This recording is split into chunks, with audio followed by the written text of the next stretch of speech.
Here we are once again, my brothers and sisters. Welcome to another Living Hope Today study. We're getting near the end of the book of Joshua. Today we're in chapter 23. And I just want you to think about this. You know, the older I get, the more I think age sometimes will bring wisdom. And to get the youth to listen to the wisdom of the old people is almost impossible. And today I'm going to show you in Joshua's life that he is doing his best to tell the people what really matters and what they need to do. As he faces his death, he wants to at least have this moment to make sure they have an opportunity to understand exactly what they need to do if they want to be experiencing God's blessings and God's favor. This is very similar to what Moses did. Well, let's just look at it briefly this morning. I call it choice and consequence because Joshua basically presents them with a choice and describes the consequence for any choice they make. Verse 1, after a long time had passed, so we have an indeterminate amount of time at the beginning of this chapter, the Lord had given Israel rest from all their enemies around them.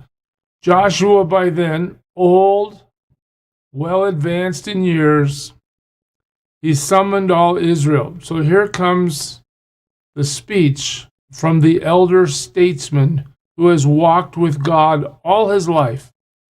He called their elders, their leaders, their judges, their officials. So we're starting with the leadership. And he said to them, I am old and well advanced in years. You yourselves have seen everything the Lord your God has done to all these nations for your sake. It was the Lord your God who fought for you. That's a key line. All right? We're not here because of our own strength. We're not here because of our own wisdom or our own military might. All right? Pay attention to why we're here. Okay? We're here because God has fought for us. All right? He says, remember how I have allotted as an inheritance for your tribes all the land of the nations that remain. Now, I want you to just pause there with me for a moment. Remember all those passages previously where the battle completely wiped out the enemy, everybody was killed? Now we see a verse like this in chapter 23, almost to the end of the book, the nations that have remained. So there are still people in the promised land, even though the text has told us that they've been driven out. So obviously some of that battle speech was hyperbole to say we had total victory on that occasion, not necessarily meaning that everybody was out. All right.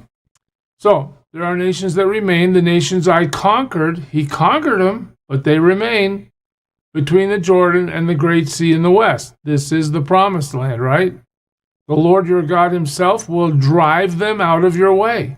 So we're still looking at conquest here towards the end of the book of Joshua. He will push them out before you, and you will take possession of their land as the Lord your God promised you.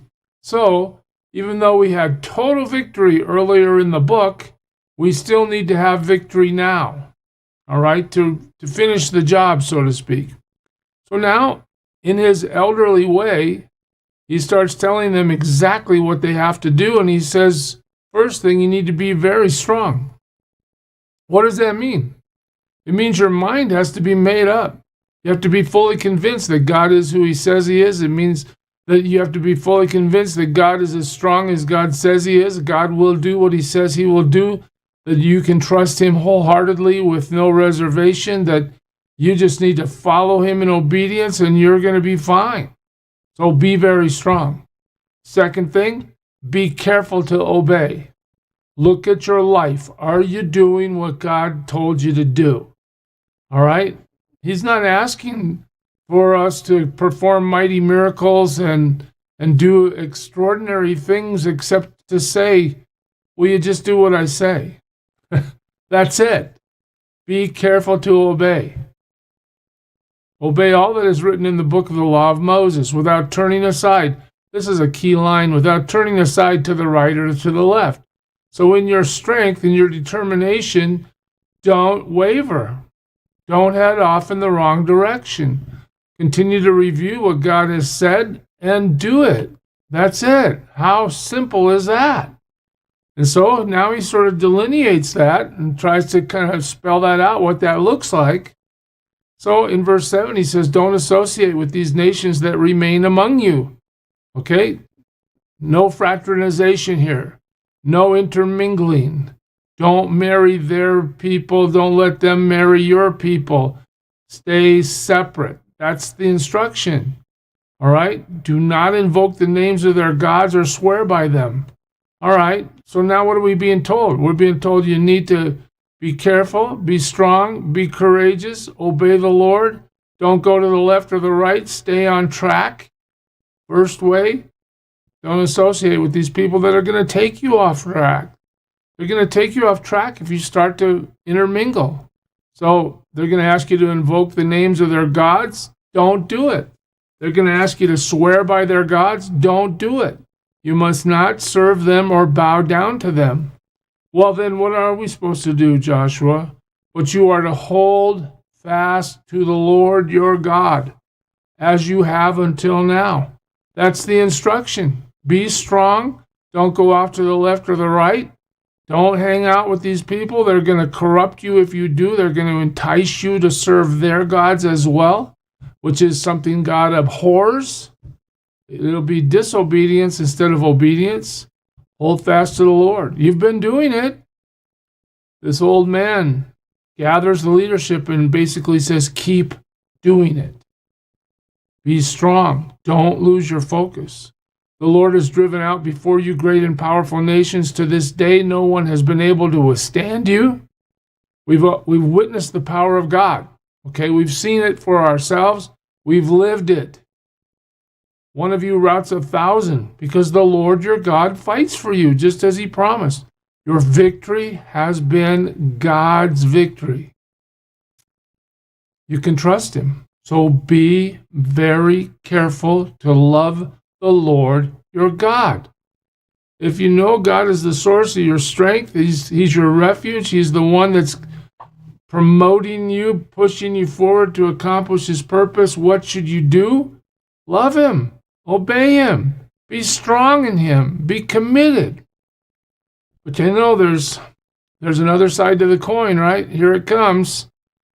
But if you turn away and ally yourselves with the survivors of these nations, notice again, some people think, oh, God, in the Old Testament, he's so bloody, he kills everybody. And there are passages that say that. We've read them in this very book. But notice, there are survivors. All right? So God eliminates some, but not all. All right? If you ally yourself with these survivors that remain among you, and if you intermarry with them and associate with them, then you may be sure, that the Lord your God will no longer drive out these nations before you. You're going to shut off the power valve if you intermingle. God's power is not going to be applied to your situation anymore. Instead, they will become snares and traps for you, whips on your backs and thorns in your eyes, until you perish from this good land, which the Lord your God has given you. You know, God doesn't play favorites. You want to obey me? I'm going to bless you. I'm going to accomplish my purpose through your life. You want to disobey me and go against me? Well, all evil gets judged. And you're putting yourself right in the bullseye of God's judgment whenever you say to God, I don't like how you want me to live. I'm going to go live my own way. That's the point. Joshua's warning the people of making the wrong choice and describing the consequence associated with that choice. Now I am about to go the way of all the earth. That's Joshua. I'm old. I'm getting ready to die. You know with all your heart and soul that not one of all the good promises the Lord your God gave you has failed. This is a key point in the book of Joshua. Every promise has been fulfilled. Not one has failed. Think about that. God always keeps his promise. And Joshua is telling them again, God has applied his power. He has accomplished his purpose. He'll continue to do so. All you have to do is be strong, be courageous, obey. Don't turn to the left or to the right. Nothing he has said or promised has failed. He is completely reliable. That's the point, right? But just as every good promise of the Lord your God has come true, make the wrong choice, here's what's going to happen.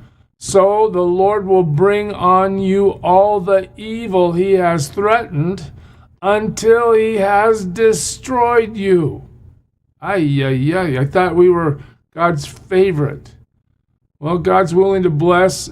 God's willing to accomplish his purpose and lead. He's willing to apply his power. But you want to go the wrong way? You put yourself in the bullseye of destruction. And here we see it. Joshua 23:15. He will destroy you from this good land he has given you. God's willing to change the plan if you're not willing to follow him. Wow. Think about how that applies to our lives today. If you violate the covenant of the Lord your God, which he commanded you, and go and serve other gods and bow down to them, the Lord's anger will burn against you. And what happens? You will quickly perish from the good land he has given you. Wow, and that's where this chapter ends. Make a choice. And your choice is going to have a consequence. And one consequence could be blessing, could be the application of God's power to your life, the application of God's purpose being accomplished through your life. Make the choice to obey him. Great. Make the choice to disobey him. Guess what? Destruction. Destruction. I think it's an amazing choice to make, and to understand that God's consequence applies whether you should be getting the blessing or not. But even if he's promised you the blessing, your disobedience can wipe it out. It's a big caution for us today. We need to fear the Lord. Help me, God. We need to take what he says seriously and do everything we can to submit to him and walk in the truth and obey his word.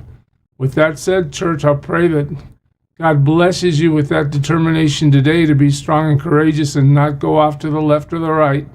Serve him well today. God bless you. Who is it